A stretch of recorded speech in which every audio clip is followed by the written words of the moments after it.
Washington, January 30th, TASS. Venezuela's opposition, which controls the unicameral parliament, the National Assembly, is planning to revise the price tag of contracts with Russia on weapons supplies as well as relations with Moscow in general. Venezuela's special representative to the Organization of American States, OAS, Gustavo Tarre Briceno, said at the Washington-based Center for Strategic and International Studies, "We will be very tough in renegotiating how we pay that because they didn't sell us what the contract says. And there will be a discussion about that. We are going to be in front of someone not very kind and very difficult in order to make a deal," Briceno, noting that he trusts the Venezuelan ambassador to Moscow. "We have a very, very good job to do." According to the envoy, Caracas' debt to Moscow is mostly the price of weapons. The opposition politician criticized Russia's weapons, referring to a retired Venezuelan pilot, but did not disclose his name. He noted that the deal on Sukhoi fighter bombers was allegedly not fully transparent and claimed that they are not the best technology.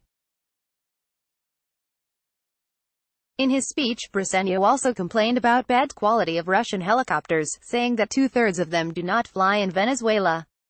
The opposition politician believes that Venezuela would revise the list of its best friends, including Russia and North Korea, and fight for democracy around the world. Briceno's speech was interrupted 3 times by female activists of the U.S. anti-war movement Code Pink. They went to the stage chanting a slogan, "Hands off Venezuela," and one of them called the politician a puppet of U.S. President Donald Trump.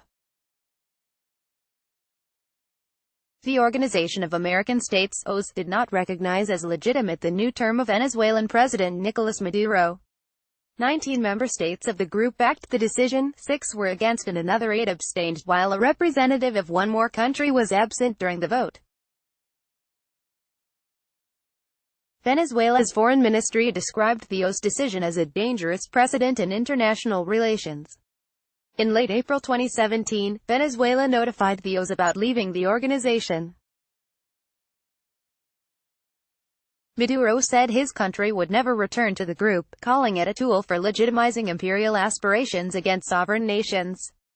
Political upheaval rocks Venezuela. Juan Guaido, Venezuelan opposition leader and parliament speaker, whose appointment to that position had been cancelled by the country's Supreme Court, declared himself interim president at a rally in the country's capital of Caracas on January 23.